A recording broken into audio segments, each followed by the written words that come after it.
An Ohio grand jury today declined to indict two white Cleveland police officers, Timothy Lohman and Frank Garmbach, in the shooting death of 12-year-old Tamir Rice.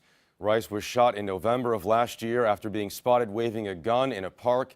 It turned out to be a toy. The prosecutor called the incident an absolute tragedy, but not a crime. DeMarco Morgan is in Cleveland. Simply put, given this perfect storm of human error, mistakes and miscommunications by all involved that day, the evidence did not indicate criminal conduct by police. Cuyahoga County Prosecutor Tim Agente said this enhanced video shows 12-year-old Tamir Rice was pulling a pellet gun out of his waistband just before he was shot.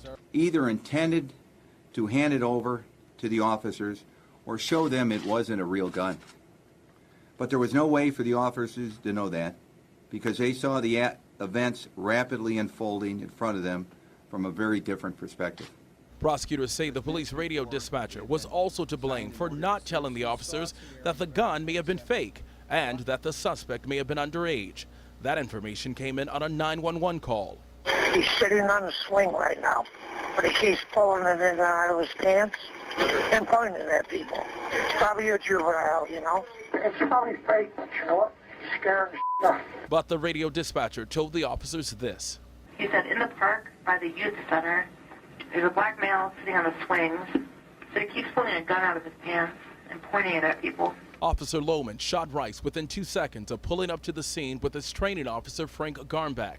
Matt Meyer, the county's public corruption unit chief, said officers are trained to shoot quickly when they believe a suspect may open fire. It is clear that had these officers known this was possibly a child and the gun was possibly a toy, they would not have considered this incident to have been so serious and almost certainly would have used different tactics. Walter Madison represents the Rice family. There was an expectation that this would be the outcome of the grand jury process, but there's nothing like knowing it's real now, and they have to live with that. Now, Jeff, the family of Tamir Rice complained that the officers were allowed to give statements to the grand jury and were not asked questions, something they say would never happen if a civilian were accused. The officers remain under restricted duty. All right, DeMarco Morgan in Cleveland tonight.